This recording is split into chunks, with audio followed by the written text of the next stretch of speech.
চোদ্দ প্রদীপ একটি ভৌতিক শ্রুতিনাট্য বাই ডার্ক কুইলস। পটভূমিতে ধীরে ধীরে বৃষ্টির শব্দ। দূর থেকে শোনা যাচ্ছে ট্রামের ঘণ্টা, কুকুরের ডাক, মৃদু সঙ্গীতের সুর উঠছে। একটি তানপুরা ও কাঁসরের মিলন। সেই রাতে বৃষ্টি পড়ছিল।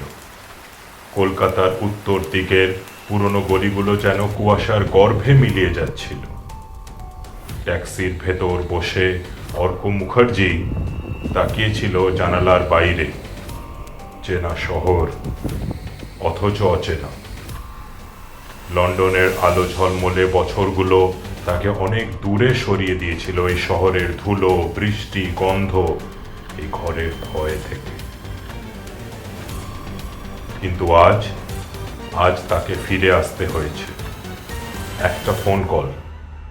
গৌরদা বলেছিল, বাবু, সামনে দীপাবলি, বাড়ি ফিরতেই হবে। অর্ক নেমে দাঁড়ালো মুখার্জি বাড়ির সামনে। তিনতলা পুরনো বাড়ি, দেওয়ালে সবুজ শ্যাওলা, জানালায় মরচে। বাড়িটার সামনে দাঁড়িয়ে মনে হলো আলোটা যেন একটু বেশি অন্ধকার। গৌরদা ছাতা ধরে এগিয়ে এলো। মুখে কোনো হাসি নেই, চোখ দুটো ফাঁকা।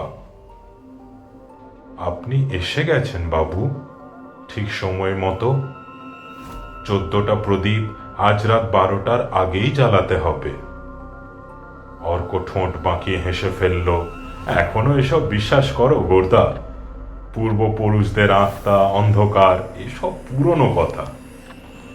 গৌরদা ধীরে বলল, বিশ্বাস নয় বাবু, দায়িত্ব। বাড়ির ভেতরে ঢুকতেই ধুনো আর ন্যাপথালিনের গন্ধ। দেওয়াল জুড়ে পুরনো প্রকৃতি। মুখার্জি বংশের পুরুষেরা সকলেই যেন তাকিয়ে আছে তার দিকে। ঘরের শেষ প্রান্তে কাঠের চেয়ারে বসে আছেন ঠাম্মা। সাদা চুল, চোখে অদ্ভুত আভা। তুই এসেছিস আবার? অর্ক অবাক। আবার মানে? আমি তো 12 বছর পর ফিরলাম ঠাম্মা। ঠাম্মা নরম গলায় বললেন, তোর আসার সময়টা ভুলে গেছিস বোধহয়। আজ দীপাবলি, 14টা প্রদীপ জ্বালাতে হবে। তোর পূর্বপুরুষেরা পথ খুঁজে ফিরবে। ওসব কুসংস্কার, এখন এসব কে মানে ঠাম্মা?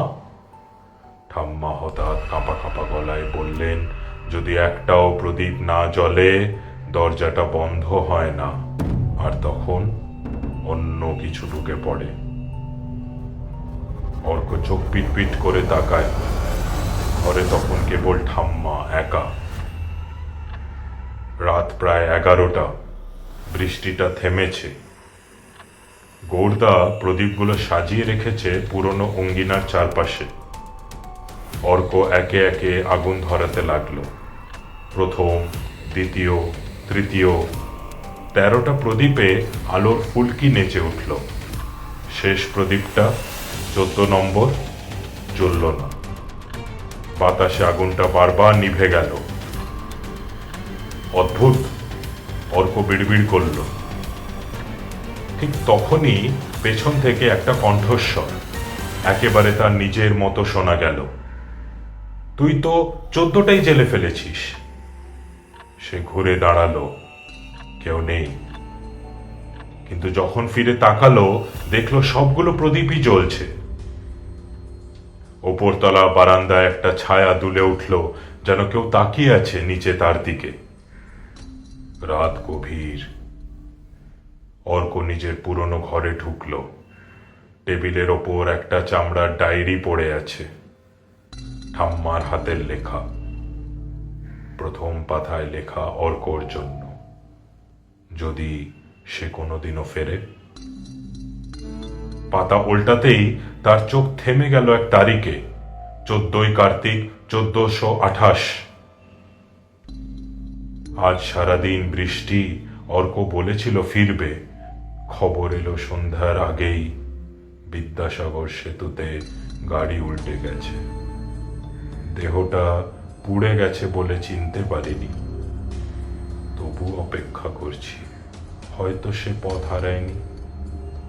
অর্কর বুকের ভেতর হঠাৎ ঠান্ডা হাওয়া ঢুকে গেল। আরো কিছু লেখা, প্রতি দীপাবলিতে সে ফিরে আসে, প্রদীপ জ্বালে, কিন্তু কিছুই মনে রাখে না। খাতাটা ঝট করে বন্ধ করে দিল সে। মূর্খতা। অর্ক দৌড়ে গেল অঙ্গিনায়। আকাশে ঝরছে মিহি বৃষ্টি, প্রদীপগুলো অস্বাভাবিকভাবে উজ্জ্বল, আর ঠিক মাঝখানে দাঁড়িয়ে আছে এক মানুষ। কে ওখানে? বজ্রপাতের আলোর মুহূর্তে যেন মুখটা দেখা গেল, অর্কর নিজের মুখ। চোখ দুটো সাদা, ফাঁকা, ঠোঁটে হালকা হাসি। তুই আসতে পারলি আবার? অর্ক যখন জ্ঞান ফিরে পেল, ঠাম্মা তার পাশে বসে মন্ত্র জপ করছে। ওটা কে ছিল ঠাম্মা? ঠাম্মা ধীরে বললেন, তুই প্রতি বছর ফিরে আসিস অর্ক, প্রতি বছর ভুলে যাস, আর প্রতি বছর তোর নিজের প্রদীপটা জ্বালানোর চেষ্টা করিস। আমার প্রদীপ? হ্যাঁ, যেটা তুই কখনোই জ্বালাতে পারিস না। কেন? কারণ তুই নিজেই সেই অন্ধকারের আলো। অর্ক হতবাক। মানে? ঠাম্মার চোখ জল ভরে উঠল। তুই সেই রাতে মারা গেছিলিস রে বাবা। গাড়িটা সেতু থেকে উল্টে পড়েছিল, তোর আত্মা বাড়ি ফিরেছিল খবরের আগেই। তাই প্রতি দীপাবলিতে তুই ফিরিস প্রদীপ জ্বালাতে। অসম্ভব। ঠাম্মা ইঙ্গিত করলেন, জুতোর দাগ দেখো। অর্ক নিচে তাকালো। পুরো ঘরে কেবল এক জোড়া ভেজা পায়ের ছাপ, তার নিজের। ঠাম্মা বললেন, মুখার্জি বংশে 13 জন পূর্বপুরুষ। 14 নম্বর প্রদীপটা জ্বালানো হয় এক অজন্ম আত্মার জন্য, যে কখনো বাড়ি ফিরতে পারেনি। অর্ক ফিসফিস করে বলল, সেটা আমি? ঠাম্মা মাথা নাড়লেন, না, ওটা তোকে পেতেই হবে। তোর বাবা? বাবা? হ্যাঁ, তিনি প্রথম প্রদীপ জ্বালিয়েছিলেন, দিয়ে ভুল করেছিলেন, ভুল দরজাটা খুলে ফেলেছিলেন। ঠিক তখনই ঘরের কোণ থেকে শোনা গেল কাঁপা কাঁপা গলায় এক হাসি। বেশি দেরি হলো না তো? অন্ধকার ঘনীভূত হয়ে এক আকৃতি গড়ে উঠল। লম্বা, হাড় জিড়জিড়ে দেহ, মাথাটা একটু কাত হয়ে আছে, চোখে বিষাক্ত আলো। অর্ক স্থির হয়ে গেল। মুখটা তার বাবার মতো। সে ছায়া বলল, তিনি দরজা খুলেছিলেন, আমি চলে এসেছিলাম। প্রতি বছর প্রদীপ জেলে আমার পথ আলোকিত করো তোমরা, আর আমি একজন করে নেই। ঠাম্মা কাঁপা গলায় বললেন, অর্ক দৌড়ো, প্রদীপটা জ্বালা। অর্ক ছুটল অঙ্গিনার দিকে। চারদিকে 13টা আত্মা ভাসছে, শান্ত মুখ, স্থির দৃষ্টি। 14 নম্বর প্রদীপটা ঠান্ডা, ভেজা। হাত কাঁপতে কাঁপতে সে আগুন ধরালো।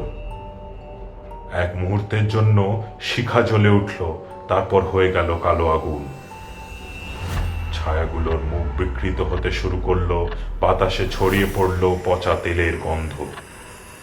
আর তার পেছনে দাঁড়িয়ে সেই অন্ধকার বলল, এবার তোর পালা। অর্ক চিৎকার করে উঠল, চারপাশে আগুন বেড়ে উঠল। সে শেষ প্রদীপটা ছুঁড়ে মারল সেই অন্ধকারে। তেল ছিটকে পড়ল চারদিকে, অঙ্গিনা জ্বলে উঠল আগুনে। আলোর ঝলকে সে দেখতে পেল নিজের শৈশব, বাবার মুখ, সেতু, আগুন, সব মিলেমিশে এক প্রবল আলোর ভিতর হারিয়ে গেল। সকালে গোর্দা এসে দেখল ঠাম্মা চেয়ারে বসে আছেন, শান্ত মুখ, নিঃশব্দে চিরনিদ্রায়।